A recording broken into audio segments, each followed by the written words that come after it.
YouTube, today we are going to go over the Kommo-o Yveltal team that I have been using for back-to-back battles, and we are going to go over the team building process behind this team. Let us get started.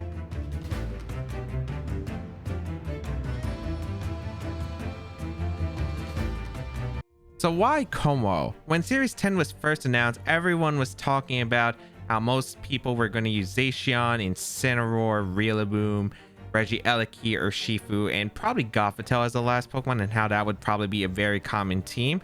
And I thought most of those Pokemon were going to be correct. I wasn't sure about the Yveltal part, but I was for sure that those other Pokemon were going to be really strong and that they were going to be really hard to break through, especially with perfect pivoting, especially with like U-turn, parting shot, all those tools that the team has. So I wanted something that could be able to beat that consistently.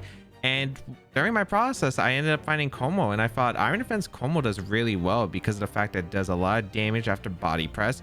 It's a really good physical bulky Pokemon, able to take attacks from everything basically, especially with Intimidate support. Can even check Zacian if it doesn't have Play Rough, and most of them don't run Play Rough. I decided Kommo would be a really strong pick here. So I started off with Kommo in the team building process because I thought it'd be really good against a lot of the standard threats that we would see in the beginning, or Shifu, Regieleki, Incineroar, Rillaboom, and Zacian. So I started off with Kommo, and I knew I wanted to pair it up with Grassy Terrain for its Leftovers recovery because I knew I was going to use the Iron Defense body press set. And I thought Grassy Terrain plus Leftovers recovery was fantastic synergy. So Rillaboom was added on the team. It also helped against Kyogre teams, which I thought was very welcomed.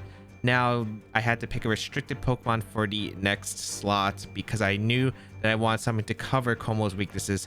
Specifically, it was going to be Calyrex, which was going to give Kommo a hard time.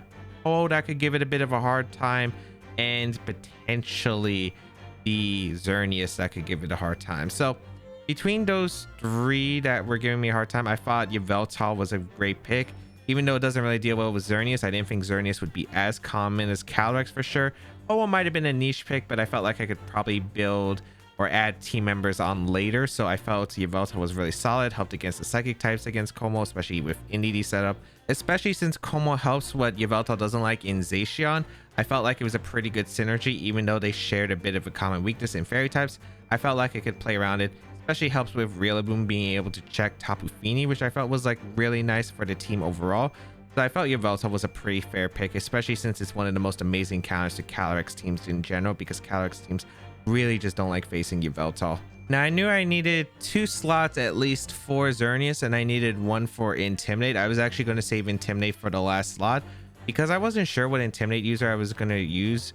Between Gyarados, Incineroar, and Landorus were my most likely picks. I wasn't going to pick Scrafty because I had a fighting type already in Kommo.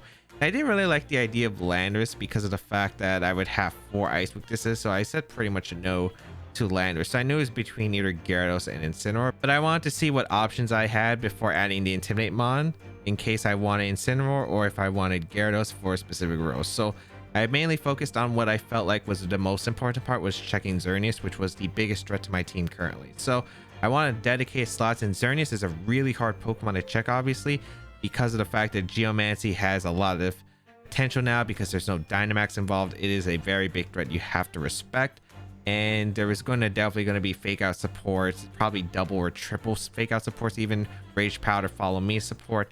And it's really hard to check Xerneas without proper play. And even if you have good answers to the Xerneas, it can just be really hard to struggle around the Pokemon against Xerneas. So I knew I had to make sure that the Pokemon I would bring were going to do well against Xerneas and shut down a lot of the support options. So I chose Yveltal because Shadow Tag support's actually great, because if I could trap in Xerneas and pick up the knockout, that opens up the door for Yveltal and Kommo to finish. So I chose Yveltal for Shadow Tag. And then I chose Stakataka because it was probably one of the best Pokemon that could do damage to Xerneas, especially since Gyroball is able to pick up a knockout, usually even at -1 attack, which I felt was very valuable compared to stuff like Metagross, for instance, that would have needed some kind of boost. So I chose those 2 Pokemon, and then I added Incineroar because I felt like the fire typing was more valuable, especially since I didn't have the best ice switching. I chose Incineroar. It also helps against Calyrex, which was a pretty big threat to Kommo and Yveltal as well. So I thought Incineroar would be able to help balance out the team, and that's how I ended up with the 6 Pokemon. All right, let's go over the team. So Leftovers Kommo, as it really does pair well with Iron Defense, as well as the Grassy Terrain provided by Rillaboom. Three useful abilities Kommo gets is Overcoat, Soundproof, and Bulletproof. And I wasn't sure how common Bulletproof would be, as I didn't really see any of the moves super important, so felt like I didn't need Bulletproof. And then Soundproof and Overcoat were left. I decided that Roar isn't as common, or I wasn't sure how common it would be, as I wasn't sure how well it would be utilized. So I decided I didn't need to use it. Hyper Voice from Sylveon. Sylveon's not really a common Pokemon, and I don't really care about Snarl. So I felt I would decide to go Overcoat because it's nice to switch in against the Mungus. You know, Spore immune to it, Sleep Powder immune to it, which is really nice, as well as Dodging Rage Powder from Volcarona on Zacian teams, which I felt was pretty useful in general. So decided to go Overcoat for that reason. Body Press, Iron Defense, Substitute, and Protect. So I originally didn't have Substitute. I was testing Flamethrower and Draco Meteor early on. Flamethrower I thought would have been more useful, but it just never was clicked. And then I had Draco Meteor for Eternatus, which I thought could have been a sleeper pick early on in Series 10 when it first was announced. But I decided, you know, I wasn't really clicking it too much, and I felt it was specific. I felt the Yveltal could take on Eternatus okay with like proper play, so I decided to test out Substitute because of the Leftovers and the grassy terrain I was abusing, and I was very happy with it. I ended up using it a lot, and it was a fantastic move, just allowing me set up, because it's really hard for a lot of, again, the standardization teams I was expecting to break through Substitute in one hit. There are only very few moves that can do that, which were usually Regieleki and Zacian. Sacred Sword is a roll, and it's a very low chance of actually breaking the Substitute with Intimidate support. So yeah, that's why I had Substitute, and it just never looked back. It was really good. EV Spread, I didn't really have a specific goal in mind. I know I wanted defense. I wanted immediate pressure with Body Press just in case, and I wanted to bulk out Zacian, of course, because that was the main Pokemon I wanted to build Kommo for. So I decided 180 was a good number because it allowed me to KO Zacian with a +4 in defense after 2 iron defenses, which I thought was pretty nice, and a decent roll against the bulkier Zacians. I felt it was pretty good in general, and I knew I wanted special defense because of the fact that I wanted, you know, to take hits from Regieleki a little bit better. So I ended up investing some in special defense, and then I had 20 speed for basically just outspeeding some Pokemon like No Speed Rillaboom, for instance, which I thought could be really helpful, because outspeeding a No Speed Rillaboom is just nice for like getting Substitute up, for instance, before they knock off if they're like a slower variant. So I felt that was pretty useful, and having the 60 special defense, of course, to help against Eleki a little bit, and then 4 special attack is just whatever left over. I had that. I mean, no matter where you put it, it's not going to do anything. All right, Rillaboom. And I chose Miracle Seed Rillaboom because I wanted to hit Tapu Fini specifically for a lot of damage. Even if Misty Terrain comes in, I want to make sure that I can still do a lot of damage to it and threaten it. I wanted Miracle Seed, and I chose Miracle Seed for that damage output. Also helps against like Eleki, helps against Urshifu. It just helps out with a lot of things. The damage output helps against Kyogre teams as well, of course, even through Intimidate stuff. So yeah, Miracle Seed Rillaboom still fantastic as always. Grassy Surge, pretty standard ability. Wood Hammer, Grassy Glide, Fake Out, and Protect. I really do like having Protect on this team because of the fact of being able to like stall out turns for Kommo with Leftovers recovery and the Grassy Surge recovery. It's just really nice in general. So having Protect is always welcome. Fake Out, of course, and then 2 grass moves.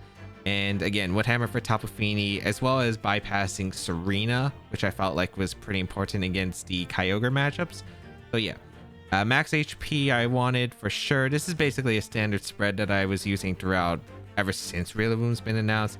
116 attack gives it an extra stat point. 108 gives it 174. 116 gives it 176, which is pretty much okay. And then I wanted some special defense. I didn't really need speed on this team. I have 0 speed control other than Trick Room, so I felt like investing in the speed with this team was very unnecessary. So just decided to focus on the stats that mattered, which were HP, attack, and special defense. So that is the reason why I just went with a go-to standard Rillaboom spread. Can be optimized for this format, but I felt like it was pretty classic, and it was something I was comfortable with, and it just ended up doing pretty well for what I needed to do. Yveltal with Assault Vest, a very hard Pokemon to break through. A lot of teams just cannot break through this Pokemon, especially Calyrex teams, if properly played against. So Assault Vest, Yveltal is really good. Of course, it helps to deal with Eleki and reduce the damage output, and it's just really hard for teams in general just to hit Yveltal. So Chose Assault Vest. I wasn't really sure what else he would really run. I didn't really want to run an offensive Yveltal with this team because of course this team's goal is, you know, set up for a Kommo condition potentially, or just like slow down in general because this team does play a bit defensive. So I decided Assault Vest was the best item. Dark Aura, of course, great ability, boosting up the dark type moves. Foul play, good damage against the Zacians as well as just any setup Pokemon. Snarl, of course, fantastic move, does quite a bit of damage with Dark Aura, and fantastic for slowing down my opponent's side of the field. Oblivion Wing is fantastic for healing and great coverage in general. And Sucker Punch, of course, can never be wrong with priority, especially against Calyrex, against Elekey. It's just very useful. And then the EV spread, I originally had a lot of different EV spreads in mind, but I decided what I really want to do. Again, I didn't have any speed control with this team, and I was debating about going like a fast Assault Vest Yveltal to outspeed like Kyogre outside of Tailwind, but I felt like I just wanted general bulk, and since I didn't have speed control once again without Trick Room, I felt like it was pretty unnecessary. So I chose a bulky set, I chose some good HP, and then invested in defenses. I originally had a lot more speed. I was like very fast. I was like outspeeding, I think I was hitting 134 at one point to outspeed base 70s, and then I also was like even outspeeding Adamant Nature at one point, but I decided it wasn't really worth it. I didn't notice anything, and I was still taking a little bit more damage than I liked, so I ended up reducing the speed and just adding more into special defense to take advantage of the Assault Vest. And then I put a decent amount in defense because I still have Incineroar, Intimidate, and Kommo to take on the physical attackers, so I didn't felt like I needed a big number. So there weren't any specific benchmarks that I really need to hit because I don't know what exactly I'm hitting in general. Like there weren't any specific calcs, so felt like Yveltal was a very flexible Pokemon, but it ended up doing the job. It ended up being bulky in general, just chipping away at the opponent's team, being really hard for my opponents to play against. And yeah, that's Yveltal. Alright, Gothitelle was one of the two slots that I had for Xerneas teams to deal with Xerneas and their support mons. I felt like there wasn't really a specific item I really wanted on Gothitelle, so I decided to give it a item that was useful in some situations in case of random taunt from Xerneas partners, as well as Tornadus teams, because I do have Gothitelle in the Torn Ogre matchup. I decided to go with Mantler for that reason. Shadow Tag, of course, is very, very important to trap in the Xerneas as well as Kyogre teams, and specifically it's just Xerneas and his partner. So I have Fake Out, Trick Room, Taunt, and Protect. Fake Out, of course, really good, helps buy turn for Stack Attacka. Trick Room's really nice, of course, because of the fact that helps again with Stack Attacka once again. Taunt, really important because of the fact that you want to shut down Rage Powder or Follow Me redirection from the Xerneas' partner. If they decide to lead one of those Pokemon, you want to shut it down with Taunt. And then Protect, of course, is stall out turns using the Shadow Tag. Make sure that Gothitelle's alive because you want to make sure that you at least KO the Xerneas before Gothitelle leaves the field or leave it in a very unfavorable position. So EV spread wise, I decided on max HP. I was for sure going max HP. I definitely wanted the bulk, and then I invested in speed first actually. So I ended up going 68 speed, which gives it a stat of 94. And you might be wondering why this stat specifically. Now, it might have been overkill. So the max speed that I want to hit was make sure that I outspeed max speed Amoonguss. Max speed Amoonguss hits a 90 speed stat. The reason I want to outspeed a max speed Amoonguss is because not only do I want to outspeed that Amoonguss, but I also want to outspeed Incineroars. Now, a lot of Incineroars, fast Incineroars at least, usually benchmark for outspeeding max speed Amoonguss. So they usually hit 91 or 92. I ended up going 94 kind of to speed creep this, and that is basically the goal. And the reason for this is A, I could get a faster Fake Out off, or I could taunt the Incineroar before I can go for Parting Shot, which with the Intimidate already, Stack Attack is going to be at -1 attack, which it should still be able to KO most Xerneas with Jarble anyway, but not after becoming -2. So having a fast Gothitelle with Taunt is the main reason I want to make sure to outspeed most Incineroars. And since most Incineroars do outspeed max speed Amoonguss, that's the reason why I decided to taunt with the combination of 68 speed for that Parting Shot. If they have U-turn, it's not that bad either, because I can usually trap in anyway whatever is coming in, so Incineroar doesn't come back unless it's a U-turn pivot, and then hopefully I'll have Trick Room up and be able to KO the Xerneas before that they can get another Intimidate round off. But yeah, that's basically the goal with the Yveltal. Sakataka, one specific job, two potentially, Kommo-o and the Xerneas. So item wise, I wasn't too sure. I had Choppleberry at one point, but I decided I'll go Focus Sash. The reason I went Focus Sash is because I actually lead Sakataka against Calyrex teams, because if it's Mienshao Calyrex, I like having Focus Sash, because if they decide just to go for the close combat and like protect or like push out the Calyrex or substitute, which they shouldn't really do against the Yveltal, but in case of any of those, usually Sakataka will be able to survive and get Trick him off, which is actually really detrimental to a lot of Calyrex teams. That's the reason why I decided to have Focus Sash. It's also really useful against a lot of the Xerneas teams as well. Just having a Focus Sash backup, it allows me to run max attack, and usually as long as it's not Water or Shifu, basically I'm able to survive one hit at least and get a very powerful Gyro Ball off into hopefully a knockout Xerneas, just in case. So very standard Sakataka said Gyro Ball, Rock Slide, Trick and Protect. And yeah, we go 252 HP and 252 attack and 4 special defense. Brave Nature. I actually might have been lonely in the original pace. It really shouldn't matter too much because Sakataka doesn't usually get big beast boosts anyway. Again, the main goal is just to deal with specifically Xerneas teams and gain that KO with Gyro Ball, and max attack is what accomplishes that. Finally, Incineroar with a Sitrus Berry, since I already had Assault Vest on the Yveltal, and there really wasn't an item that I really wanted on Incineroar since I have 2 decent Spore switchings anyway. I didn't think Goggles was necessary, so I thought Sitrus Berry is just really nice. Also helps against the opposing Yveltal matchup as well. So Sitrus Berry, Incineroar, very standard. Intimidate, it's just a really good Pokemon, of course. Flare Blitz, U-Turn, Roar, and Fake Out. The reason I wanted this Incineroar set with Roar is because in case something goes wrong against Xerneas teams with Sakataka, I have an option usually to roar out the Xerneas at one point, and being able to roar out a Xerneas makes it a lot easier for your Yveltal potentially to check, because then you can Snarl an Oblivion Wing, and the Xerneas won't be doing as much. So having Roar as a backup plan is just nice, just in case of that.